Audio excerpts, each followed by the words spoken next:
नमस्कार साथियों, स्वागत है आप सभी का सिविल एस्पिरेंट टेस्ट के इस प्लेटफॉर्म पर। साथियों, हम कवर कर रहे हैं यूपी पीसीएस के लिए एथिक्स।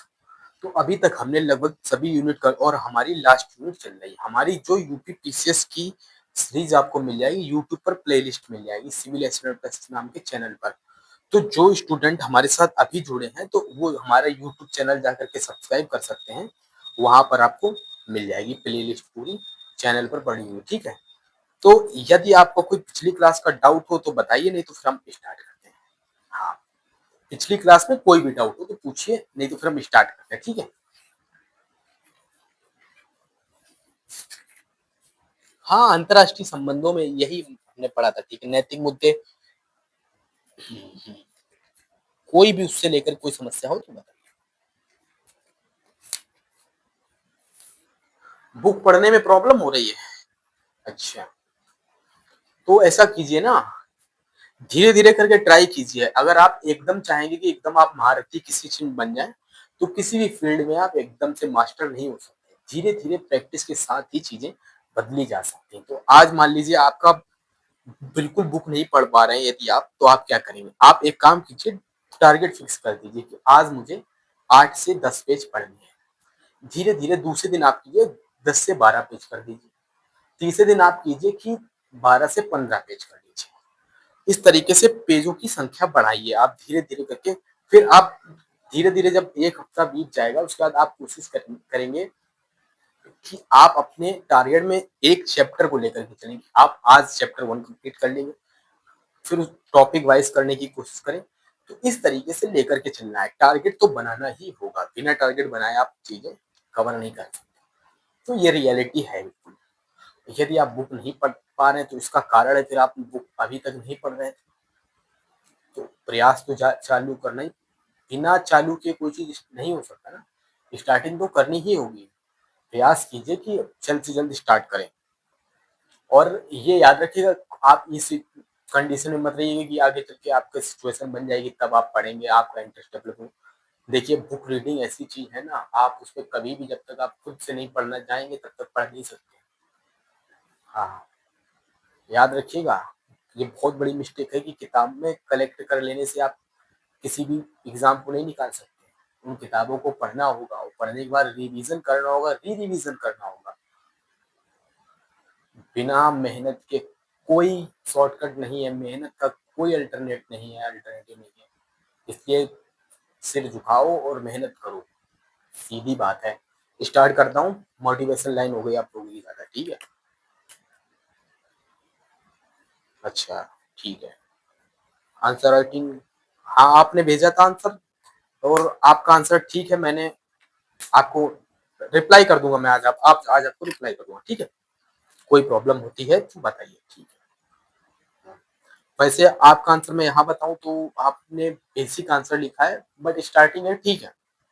स्टार्टिंग में आप ऐसे ही लिखिए कुछ दिन तक। लगभग मान लीजिए 15 से 20 दिन आपको इसी तरीके से लिखना है, और लगभग एक हफ्ते में लगभग 6 दिन तो आपको आंसर लिखना है। एक दिन आप छुट्टी ले सकते हैं, पढ़ाई से भी एक दिन छुट्टी ले ही लेनी चाहिए। हाँ, तो स्टार्ट करते हैं। आज का टॉपिक है आचार संहिता व आचरण संहिता। तो आचार संहिता या नैतिक संहिता से, इसकी बढ़िया डेफिनेशन से, इसके बैकग्राउंड से समझने की कोशिश करते हैं। तो डेफिनेशन में लिखवाता हूँ, उसी से आप लोग समझने की कोशिश करिए। तो लिखिए, नैतिक संहिता से तात्पर्य, नैतिक संहिता से तात्पर्य,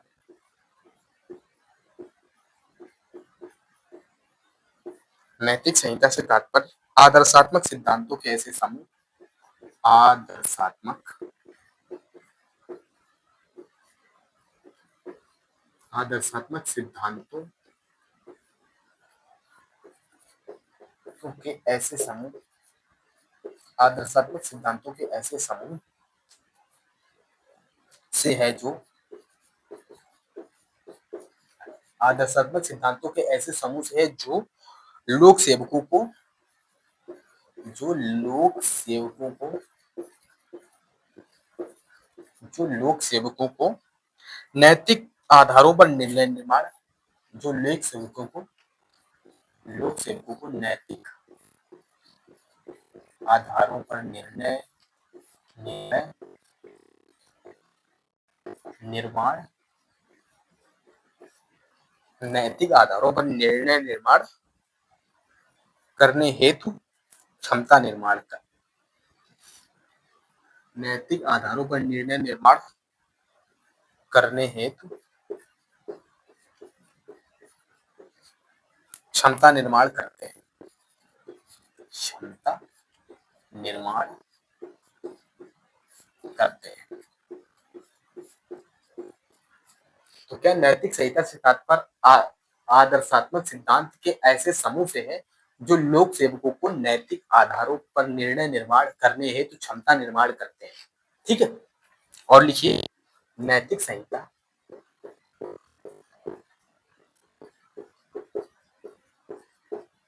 नैतिक संहिता एक गाइडलाइन की तरह है। नैतिक संहिता एक गाइडलाइन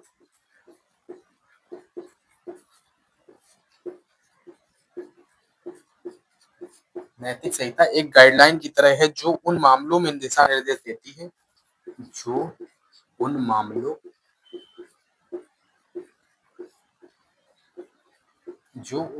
में दिशा निर्देश देती है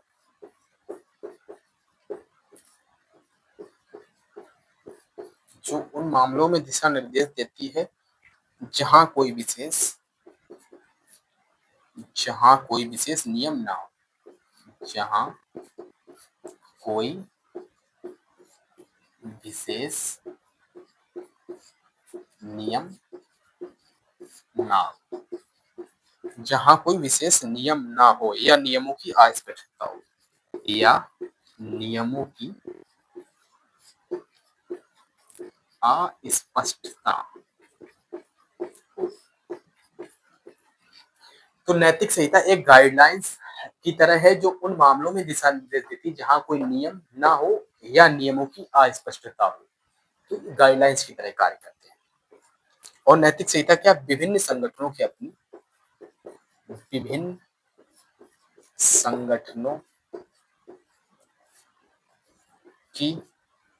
अपनी नैतिक संहिता, विभिन्न संगठनों की अपनी अपनी नैतिक संहिता, विभिन्न संगठनों की अपनी अपनी नैतिक संहिता होती है जिसमें उसके सदस्य आसानी से जिसमें उसके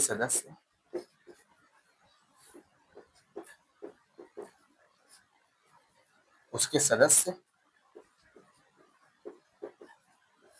आसानी से या समझ सके, आसानी से या समझ सके या निर्णय ले सकें कि सही अथवा गलत क्या है।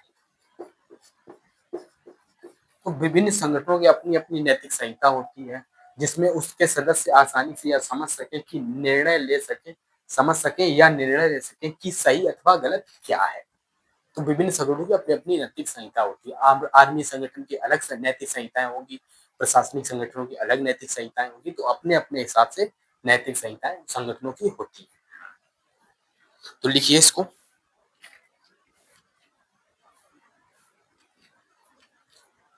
ये तो चीज है परंतु एक हालांकि लिखिए हालांकि भारत में सिविल सेवकों हेतु हालांकि भारत में सिविल सेवकों हेतु कोई विशेष नैतिक संहिता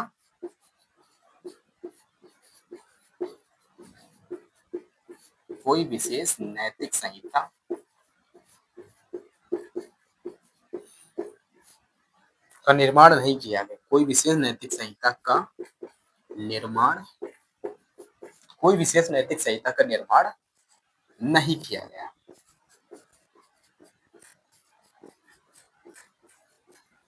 तो ये भी चीज स्पष्ट लगी कि भारत में सिविल से कोई भी विशेष नैतिक संहिता का निर्माण नहीं किया गया है।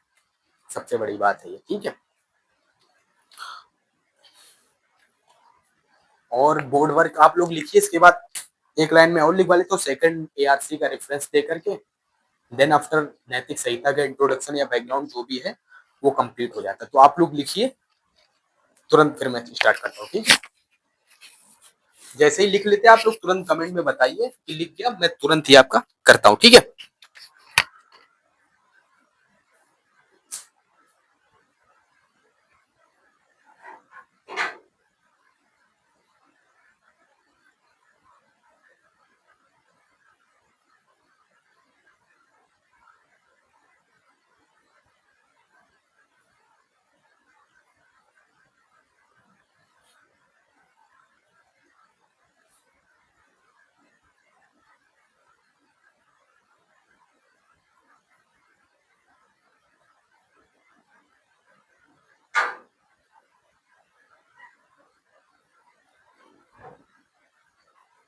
मुझे उम्मीद है कि सभी लोगों ने लिख लिया होगा।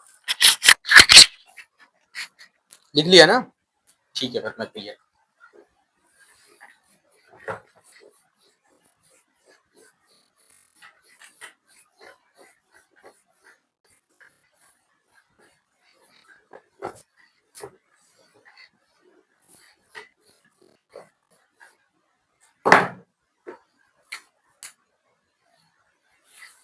तो सेकंड एआरसी का रेफरेंस दे देते हैं।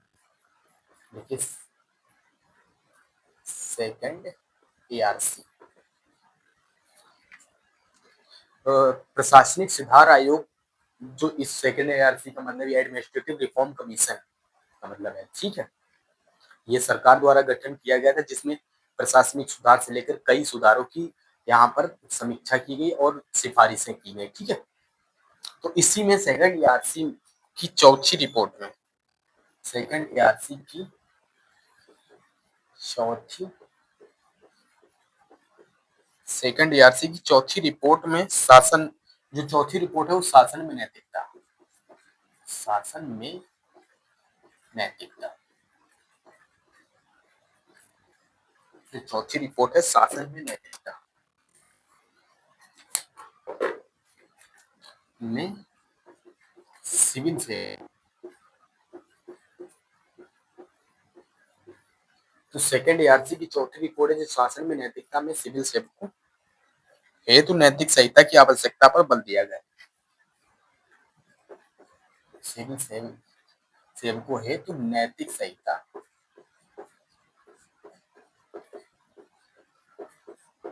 की आवश्यकताओं पर बल दिया गया। नैतिक संहिता की आवश्यकताओं पर बल दिया गया। नैतिक संहिता की आवश्यकताओं पर बल दिया गया है तथा 1964 में 1964 में संथानम समिति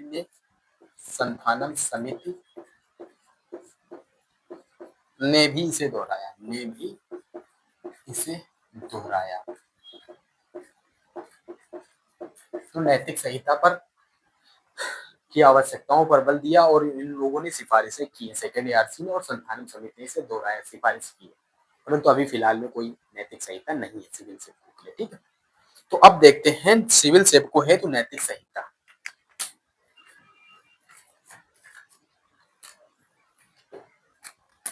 सिविल सेवकों हेतु नैतिक संहिता, ठीक है। इस तरीके से लिख लीजिए और इस तरीके से सर्कल, हाफ सर्कल बना लीजिए, ठीक है। तो चलिए दिखाता हूँ। तो सिविल सेवकों के लिए हेतु नैतिक संहिता के कहाँ से बोरो करते, कहाँ से ये लोग चीजें लेते हैं, नैतिक संहिता कहाँ से इनको प्राप्त हो रही है, क्योंकि स्पष्ट वो नैतिक संहिता तो है नहीं। तो ये कहाँ से लेते हैं, इनको नैतिक संहिता मिलती संविधान की प्रस्तावना, संविधान की प्रस्तावना में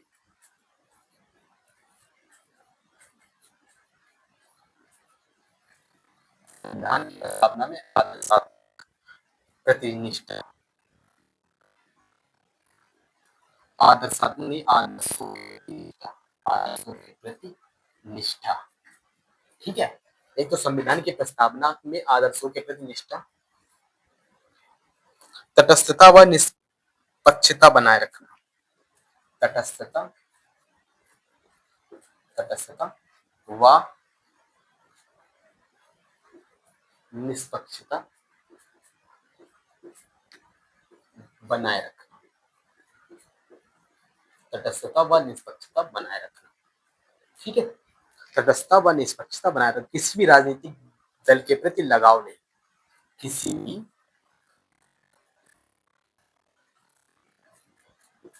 भी राजनीतिक दल के प्रति लगाव नहीं, किसी भी राजनीतिक दल के प्रति लगाव नहीं। और क्या, और देश के सामाजिक सांस्कृतिक विविधता के प्रति सम्मान, देश की सामाजिक सांस्कृतिक विविधता के प्रति सम्मान, देश की सामाजिक सांस्कृतिक विविधता के प्रति सम्मान, विविधता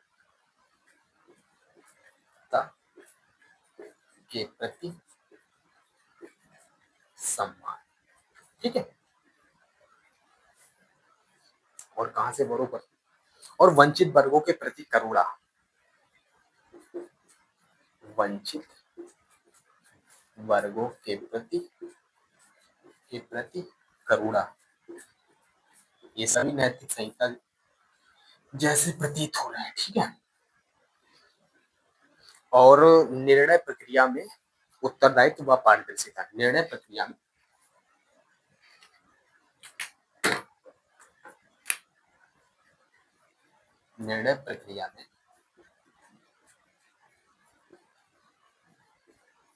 उत्तरदायित्व व पारदर्शिता, निर्णय प्रक्रिया में उत्तरदायित्व व पारदर्शिता। ठीक है, और सत्यनिष्ठा भी।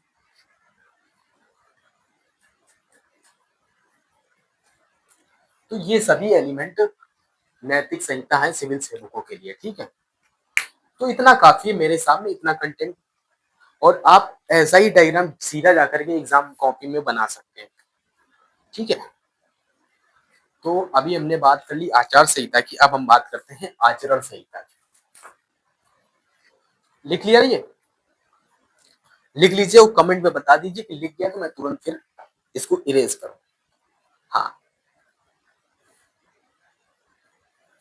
ठीक है, लिख लिया, बहुत सही। एक मिनट मुझे दीजिए, लिख लिया ना आप लोगों ने?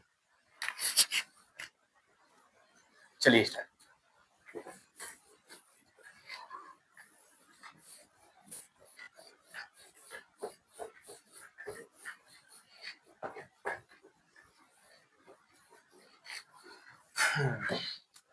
आचार संहिता समझ लीजिए, अब आचरण संहिता। आचरण संहिता,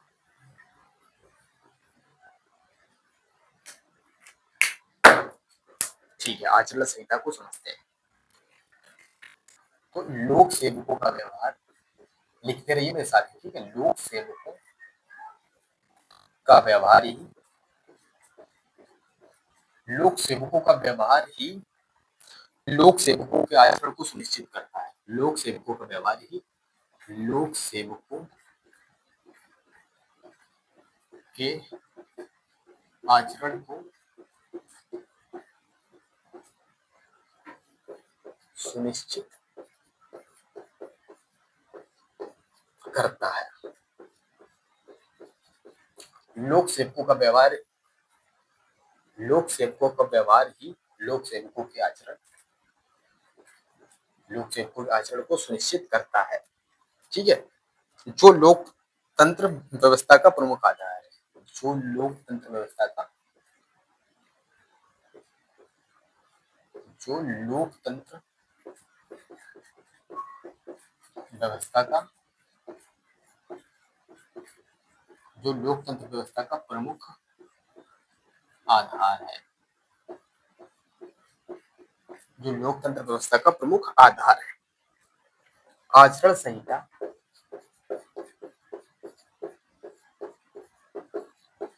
आचरण संहिता यह निर्धारित करती है, आचरण संहिता यह निर्धारित करती है, आचरण संहिता यह निर्धारित करती है कि संगठन के सदस्यों का कि संगठन के सदस्यों का कि संगठन के सदस्यों का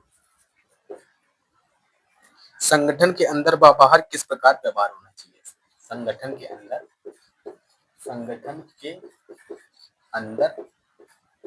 व बाहर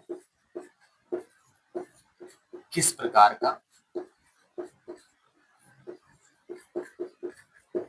व्यवहार होना चाहिए।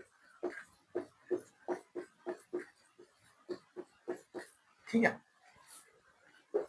ऐसा आचरण भारत में मौलिक रूप से 1930 में अपनाए गए। ऐसा आचरण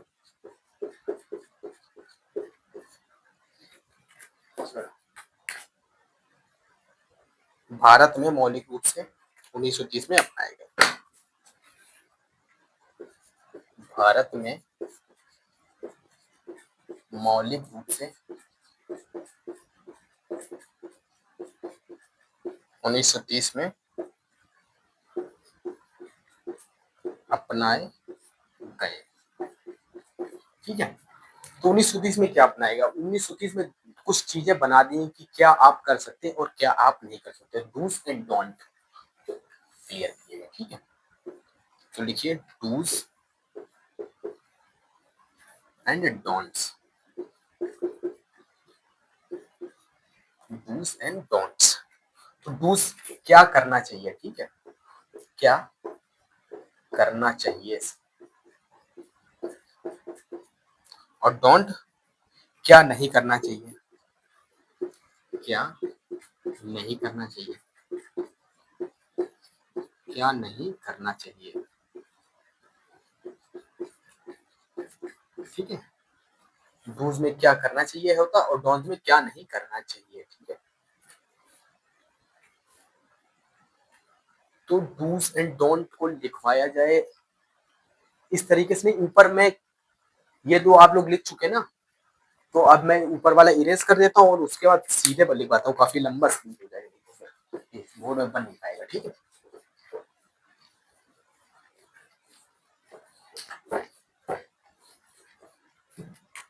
इधर लिख रहे हैं डूज, इधर लिख रहे हैं डोंट, डोंट्स। ठीक है। तो डूज में क्या करना चाहिए, कर्तव्य पालन, ईमानदारी व सत्यनिष्ठा के साथ कार्य करना चाहिए। तो क्या करना चाहिए, कर्तव्य पालन,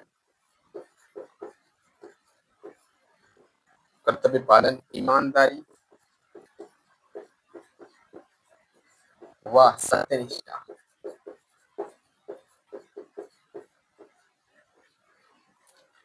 के साथ कार्य, ठीक है। कर्तव्य पालन, ईमानदारी व सत्यनिष्ठा के साथ कार्य। राजनीतिक दलों में तटस्थता, राजनीतिक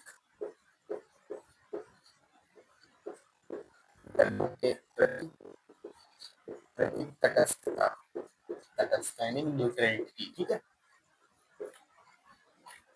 और सरकारी नीतियों व योजनाओं का समर्थन, सरकारी नीतियों व योजनाओं का, सरकारी नीतियों व योजनाओं का समर्थन, सरकारी नीतियों व योजनाओं का समर्थन। और साधारण जीवन शैली, साधारण जीवन शैली। देखिए ना, आज भी आप लग्जरी कार, बड़ी बड़ी कार से नहीं रख सकते, कुछ रोक लगा रखी सरकारों ने कि सिविल सेवक ये नहीं कर सकते। जवाबदेहिता व पारदर्शिता, जवाबदेहिता व पारदर्शिता, जवाब देगा व पारदर्शिता। ठीक है, और क्या कर सकते हैं? तो ये तो इतना काफी है। दूसरे अब डोंट में देखते क्या नहीं करना चाहिए। किसी के साथ भेदभाव नहीं, किसी के साथ भेदभाव नहीं करना चाहिए। और क्या नहीं करना चाहिए? दलों के साथ संगठन नहीं, दलों के साथ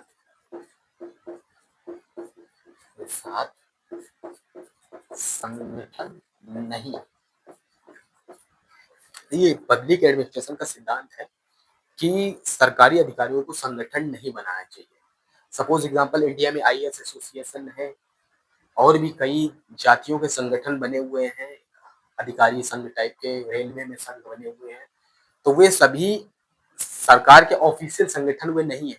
ठीक है, वो अनौपचारिक संगठन है। सरकार की तरफ से अधिकारियों को संगठन बनाने पर रोक लगाई गई। सरकार की आलोचना नहीं, सरकार की आलोचना नहीं, सरकार की आलोचना नहीं और भ्रष्टाचार नहीं।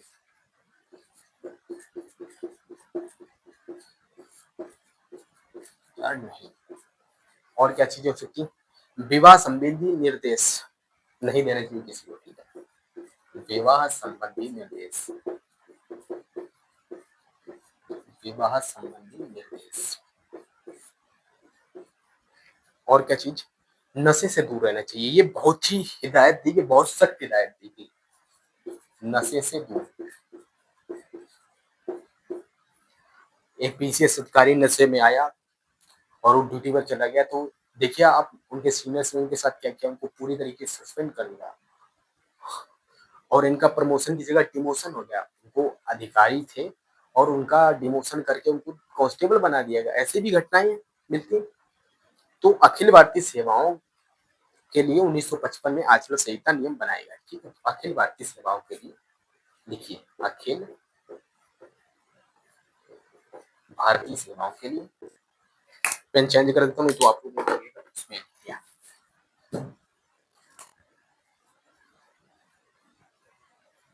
अखिल भारतीय सेवाओं के लिए, अखिल भारतीय सेवाओं के लिए, सेवाओं के लिए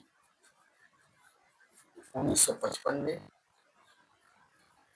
अखिल भारतीय सेवाओं के लिए 1955 में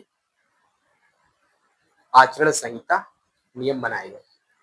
तो आचरण नियम बनाए गए। ठीक है, आचरण नियम बनाए गए, नियम बनाए गए।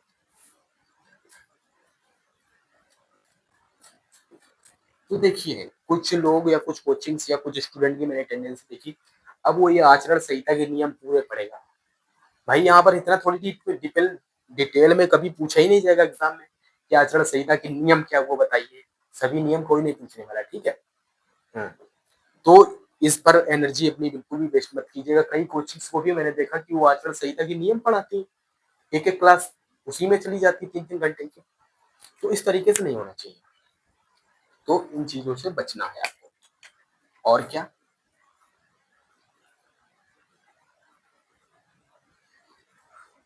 और क्या है? 1962-64 में भ्रष्टाचार पर संधालन समिति के आचरण संहिता, आचरण नियम बनाए 1962 से 64, 1962-64 संधानम समिति,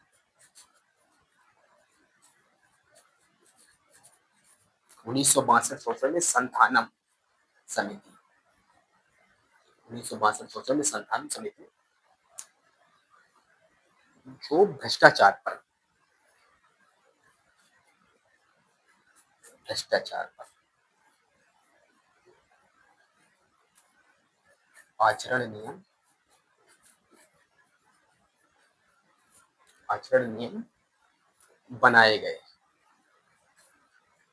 बनाए गए। ठीक है,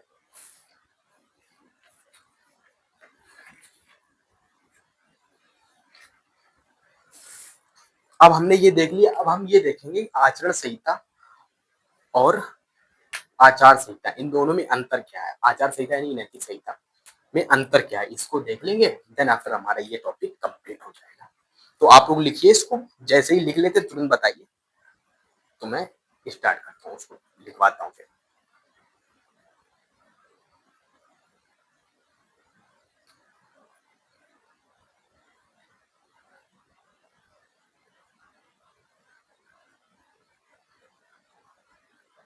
ठीक है, लिख लिया?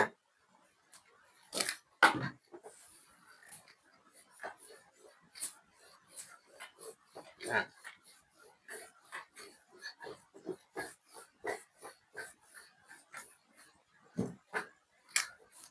तो लिखवाया जा फिर।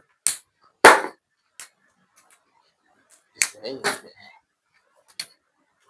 तो लिखिए, आचरण संहिता व नैतिक संहिता में अंतर क्या है, इनको देख लेते हैं। आचरण संहिता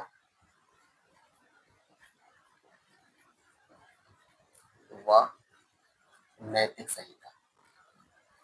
आचरण संहिता व नैतिक संहिता में व्यवहारिक दृष्टिकोण से पूर्णता में व्यवहारिक दृष्टिकोण से पूर्णता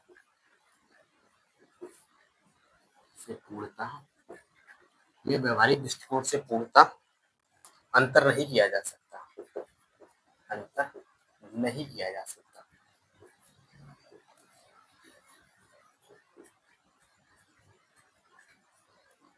लेकिन फिर भी कुछ अंतर इस प्रकार है, लेकिन फिर भी कुछ अंतर इस प्रकार है, इस प्रकार है। एक तरफ लिख लीजिए नैतिक संहिता और दूसरी तरफ लिखिए आचरण संहिता। तो इधर लिखिए नैतिक संहिता और इधर लिख लीजिए आचरण संहिता, आचरण संहिता, नैतिक संहिता व आचरण संहिता। तो इस तरीके से लिख लीजिए। तो चलिए, तो अंतर देखने की कोशिश करते हैं। तो नैतिक संहिता क्या है, ये सैद्धांतिक पक्ष है, जबकि ये व्यवहारिक पक्ष है। तो ये जो है सैद्धांतिक पक्ष है।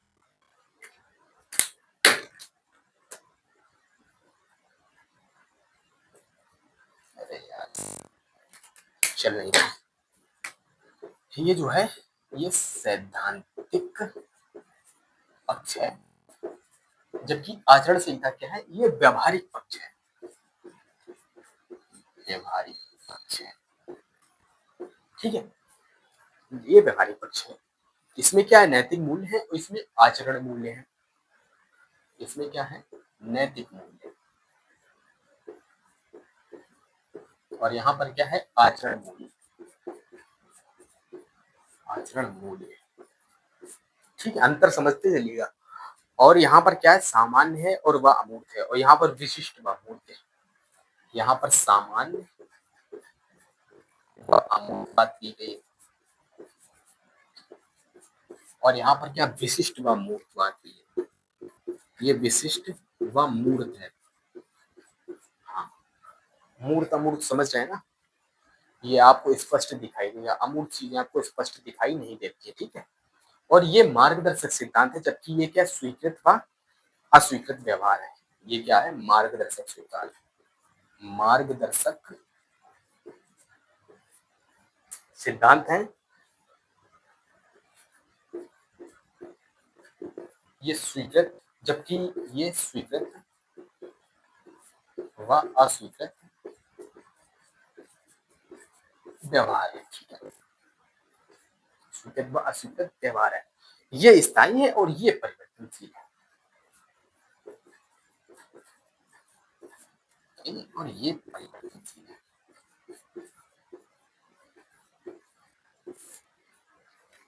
अब हमें लिखना है नैतिक संहिता व आचरण संहिता के उद्देश्य क्या है। बस ये लिखने के बाद हमारा टॉपिक हो जाएगा कंप्लीट। तो इसको आप लिखिए, देन आफ्टर मैं लिख पाता हूँ। ठीक है, यदि लिख लिया हो तो फिर बता दीजिए, इरेज कर दूं और लिखवा दूं। ठीक है, अरे वाह,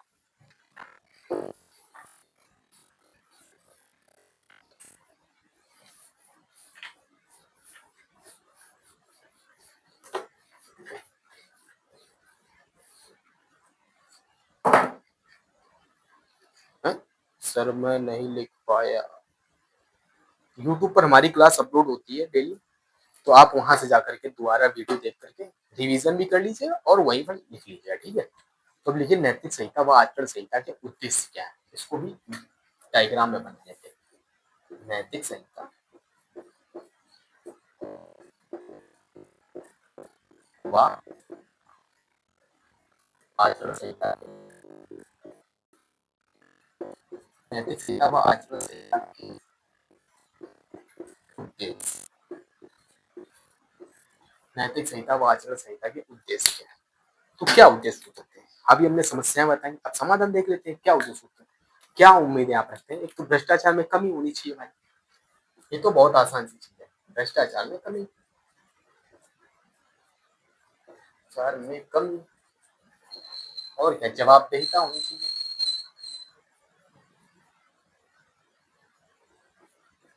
जवाबदेहिता, भ्रष्टाचार में कमी होनी चाहिए, जवाबदेहिता होनी चाहिए, और क्या नेतृत्व होना चाहिए, अनुशासन होना चाहिए, नेतृत्व होना चाहिए, और क्या होना चाहिए, अनुशासन होना चाहिए, और चीजें जोड़िए, सत्यनिष्ठा होनी चाहिए, सत्यनिष्ठा, और क्या उम्मीद रखते हैं आप प्रैक्टिस के काज से, पारदर्शिता कर सकते हैं, वस्तुनिष्ठता कर लीजिए, वस्तुनिष्ठता, वस्तुनिष्ठता, ठीक है। नैतिकता, प्रतिबद्धता, नैतिकता, प्रतिबद्धता, नैतिकता, प्रतिबद्धता, निष्पक्षता, पारदर्शिता, निष्पक्षता, पारदर्शिता, निष्पक्षता, पारदर्शिता, उच्च व्यवहार, जन कल्याण, उच्च व्यवहार,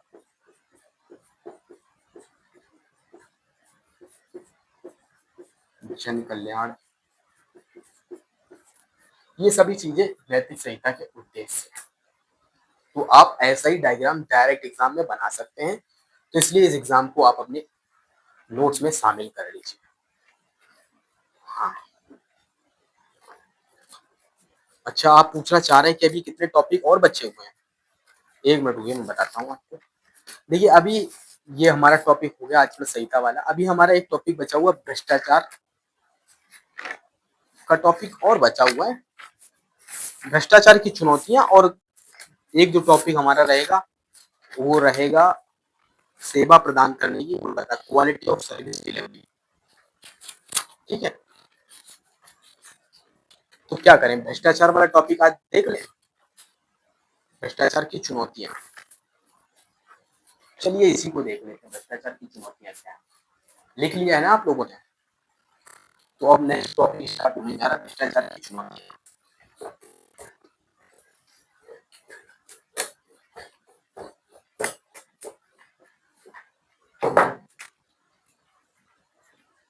भ्रष्टाचार की चुनौती, नया टॉपिक स्टार्ट होने जा रहा है। नया टॉपिक स्टार्ट करने से पहले मैं चाहूंगा 2 मिनट का मुझे ब्रेक दीजिए, देन आफ्टर हम क्लास स्टार्ट करें, ठीक है।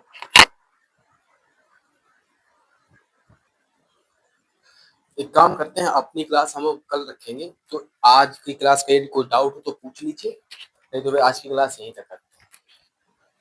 हाँ, कौन कौन से टॉपिक बचे हुए हैं, तो देखिए एक तो बचा हुआ है भ्रष्टाचार की चुनौतियां, दूसरा टॉपिक हमारा बचा हुआ है कि सेवा सर्विस डिलीवरी के लिए गवर्नमेंट की क्या अप्रोचेस है, कुछ सिद्धांत, कुछ सुधार सुझाव क्या होने चाहिए, वो एक क्लास तो आपकी ये हो जाएगी। एक क्लास में केस स्टडी के लिए 2 क्लासेस आपकी बची हुई है, बाकी आपका लगभग सिलेबस कंप्लीट हो चुका है, ठीक है।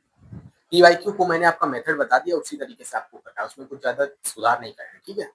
हाँ, तो इतना काफी है, ठीक है। हाँ,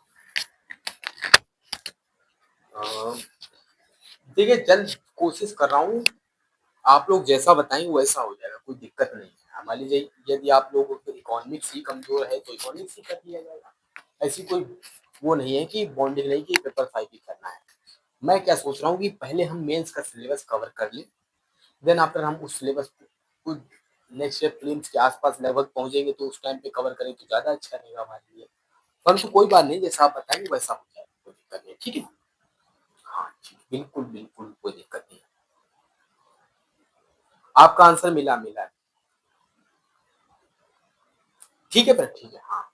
मिलते हैं नेक्स्ट क्लास में। जय हिंद, जय भारत।